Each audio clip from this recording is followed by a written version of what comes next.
ፍልልይን ተጻዋርነትን ጽንዓትን ተመላኽነትን ተሰዓርነትን ዝብል አርእስቲ እቲ ቀንዲ አበጊስኒ ዘሎ ነጥቢ ብዛዕባ ተጻዋርነት ዝበሃል ሓሳብ ወይ ኮንሰፕት ንምግላጽ ኮይኑ ምስኡ ግን ኩሉ ግዜ ተጻዋርነት ኢልና ክንዛረብ ከለና ሕጂ እንታይ ማለትና እዩ ተጻዋርነት ክንብል ከለና ጽንዓት ማለት ድዩ ዘይተሰዓርነት ማለት ድዩ ተጻዋርነት ተዓጻጻፍነት ማለት ድዩ እንታይ ማለት እዩ ሕጂ ነዚ አመልኪትና ምናልባት ኣብ እንግሊዝ ሕጂ እቲ ተመሳሳሊ ሓያል ቃል ሬዚሊየንስ ዝበሃል ነገር ኣሎ ግን ተጻዋርነት ክንብል ከለናስ እንታይ ማለትና እዩ ዝብል አርእስቲ ወይ ሓሳብ ወይ ሕቶ ንምድህሳስ ተቐሪበ ኣለኹ ሕጂ ንኣብነት እቲ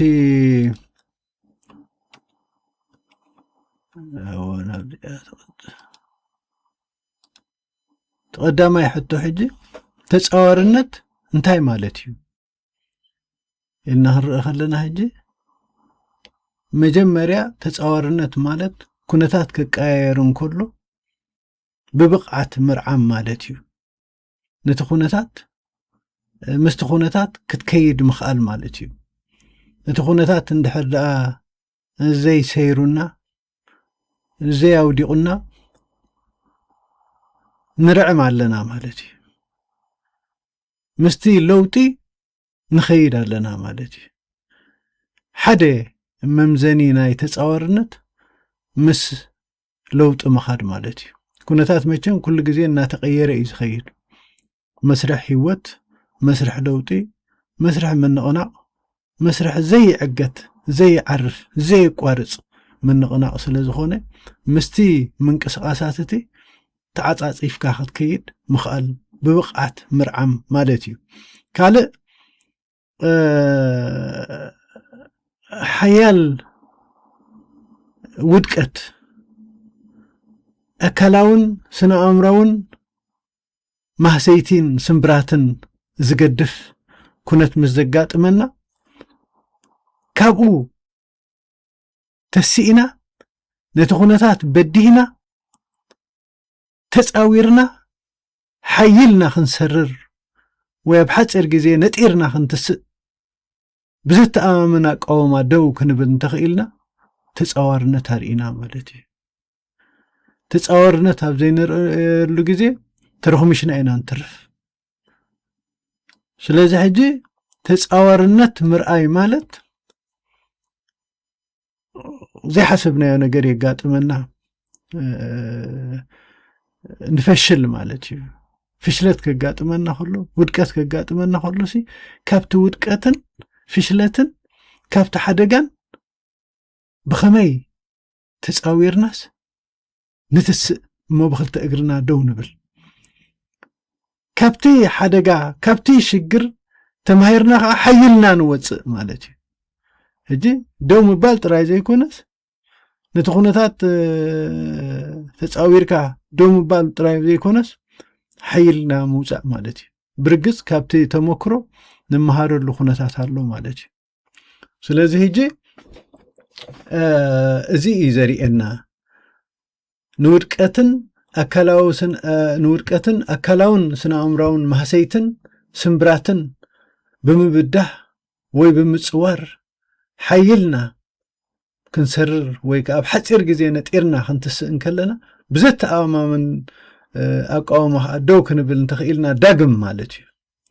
እዚ ሕጂ ተጻዋርነት ኣርኢና ማለት እዩ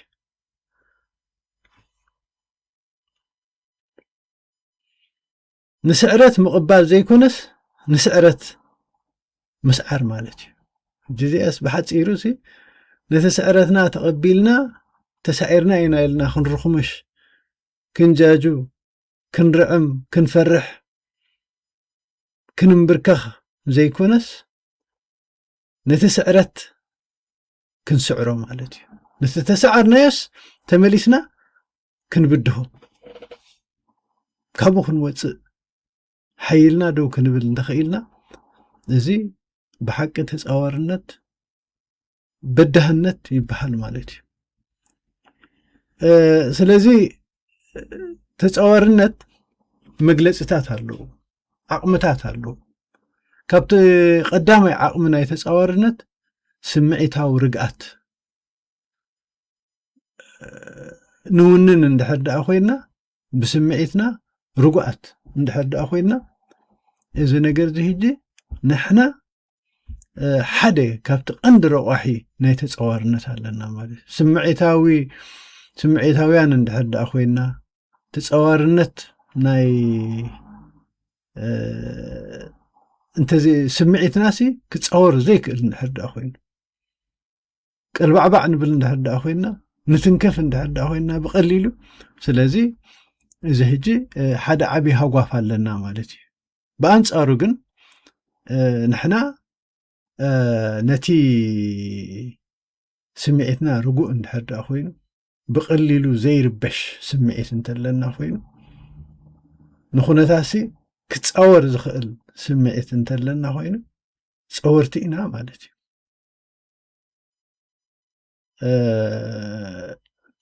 ካልኣይ ረቋሒ ጽኑዕነት ናይ እምሮ እዩ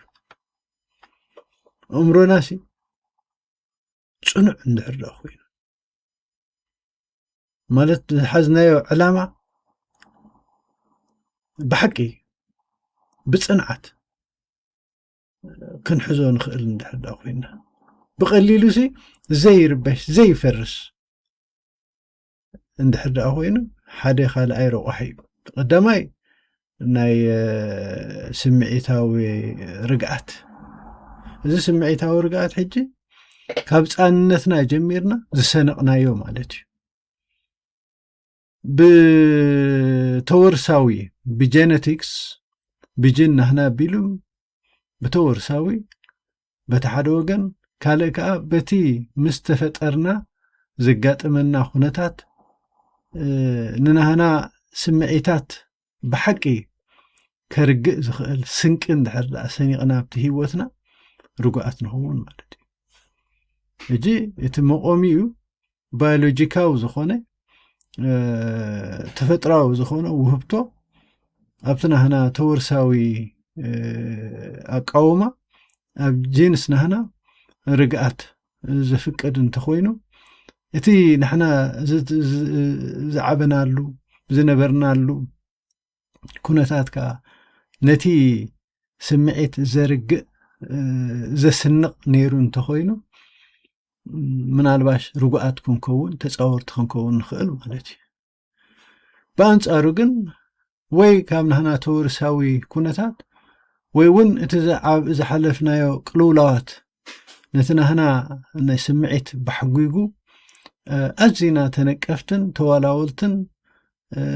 ክንከውን እንድሕር ደኣ ገይሩና ተጻዋርነት ናህናስ ብጣዕሚ ኣብ እንታኣሽ መኸውን ማለት እዩ ኣብ ሰንኮፍ ስለዚ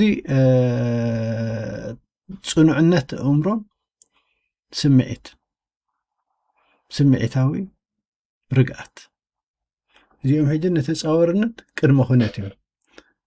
ወይ ዕኑድ እዮም ክንብል ንኽእል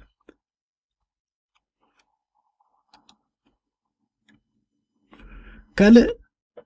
ናህና ዝውታረ ባህሪታት ማለት ናህና ቢሄቪየር ተዓጻጻፊ ማለት ደረቕ ዘይኮነ ንኣብነት ሓንቲ ወላ ጌጋ እንዳሃለና ጌጋ ምህላውና እንዳፈለጥናስ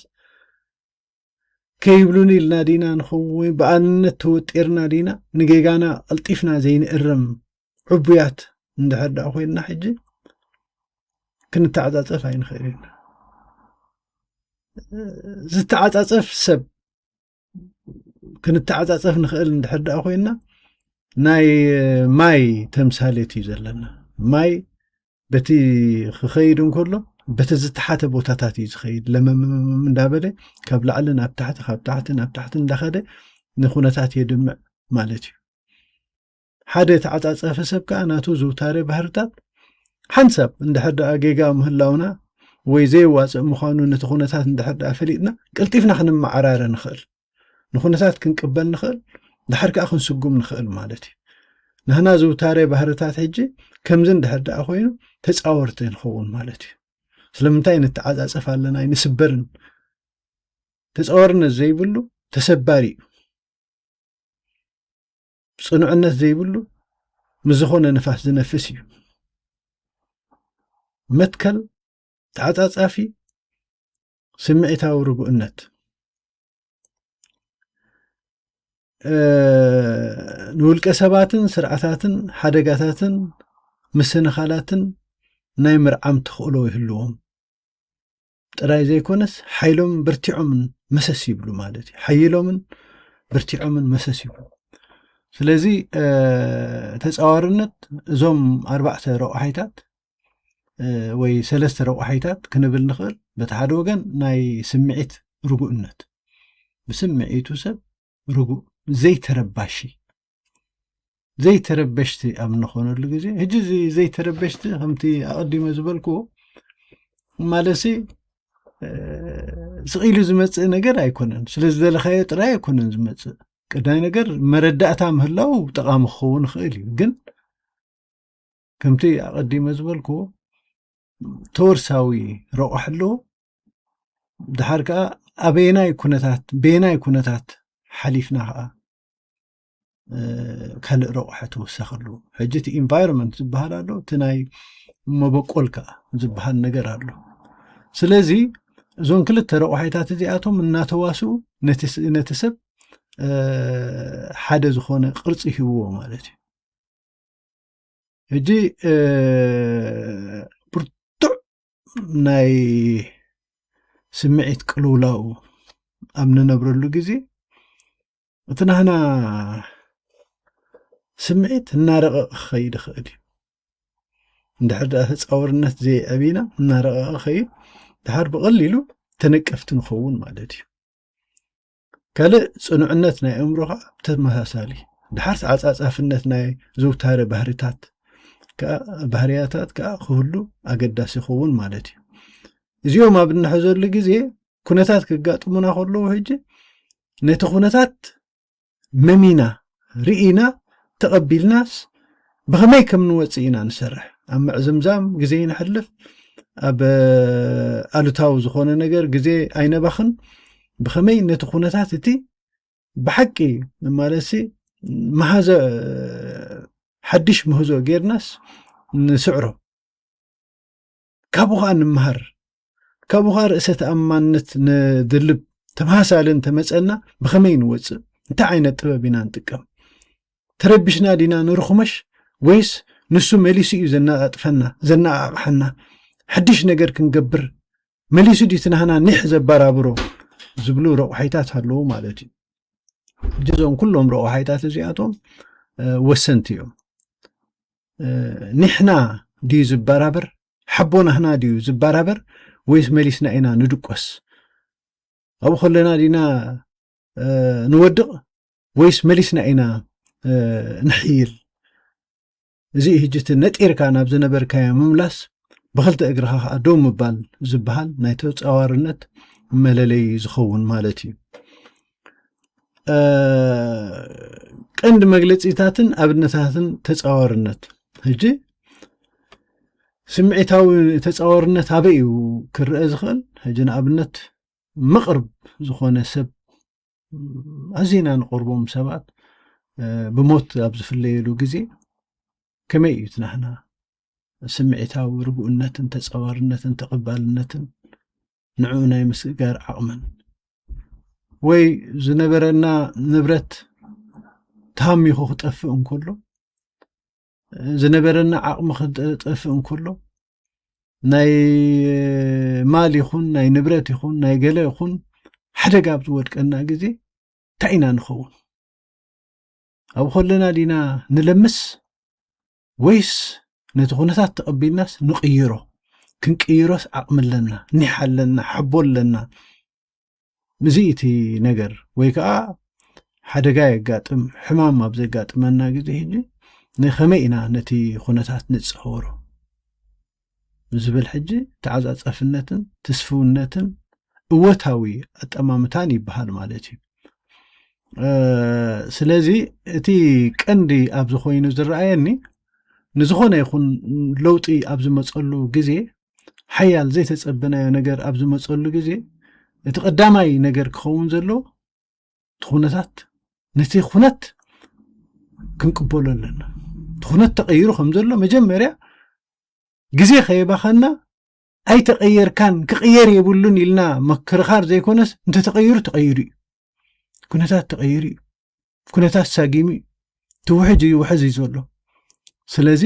መጀመርያ እቲ ለውጢ ተለዊጡ ከም ዘሎ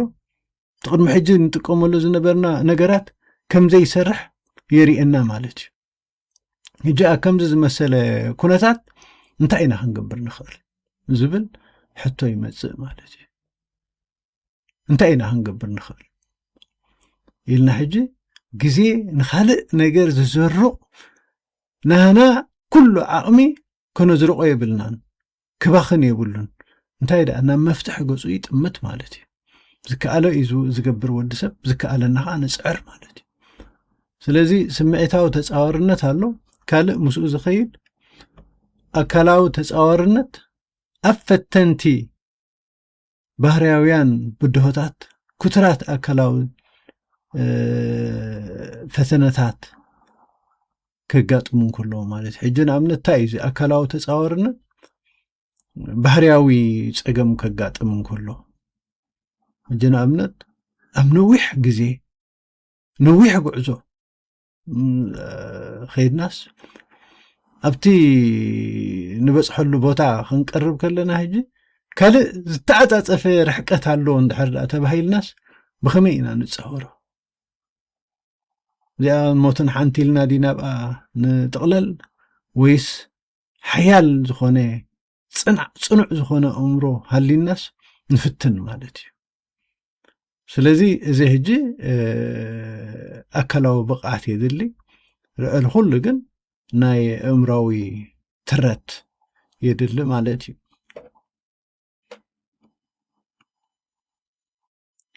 ሕጂ ተመዕኑድ ተፃዋርነት ንብሎም ፅኑዕነት ወይ ሓያልነት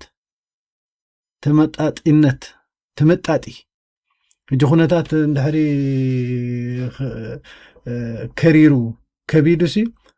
እቲ ኩነታት ናህና ዘለና ባህርያዊ ሃብቲ ተፈጥሮዊ ሃብቲ ብኸመይ ኢና ነካውኖ ንመጦ ንሽፍኖ ነቲ ኩነታት ነማዕራርዮ ነመዛዝኖ ማለት እዩ ካልእ ነጣርነት ተባሂሉ ዘሎ ብዛ ሕጂ ካብቲ ውድቀሲ ብኸመይ ብቕልጣፈ ነጢርና ንወፅእ ማለት እዩ ኣብኡ ከይተለወስና ተሓይልና ከይማህመናስ ብኸመይ ኢና ቀልጢፍና ተዓፃፂፍና ነጢርና ንወፅእ መወዳእታ ከዓ ተዓፃፅፍነት ዝበሃል ከምቲ ኣቐዲመ ዝገለጽክዎ ነቲ ኩነታት ነቲ ለውጢ ምስቲ ለውጢ ክትከይድ ምኽኣል ማለት እዩ ሕጂ ምስቲ ለውጢ ክንከይድ እንድሕር ዘይክኢልና ኩሉ ግዜ ንወድቕ ኣለና ማለት እዩ ስለዚ ኣብነታት ተፃዋርነት ብውልቀ ሰባት ክንሪኦ ንኽእል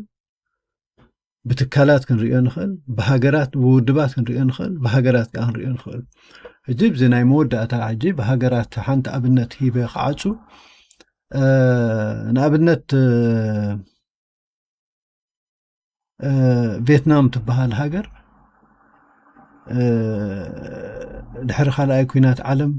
ምስ ፈረንሳ ተዋጊኦም ንፈረንሳ ሰዒሮሞ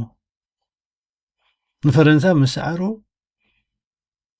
ስምማዕ ተገይሩስ ትስምማዕ ነዊሕ ከይፀንዐ ተሳዒሩ ሙሉእ ብሙሉእ ኣሜሪካ ከም ብሓድሽ ወራር ኣትያ ናብ ቪየትናም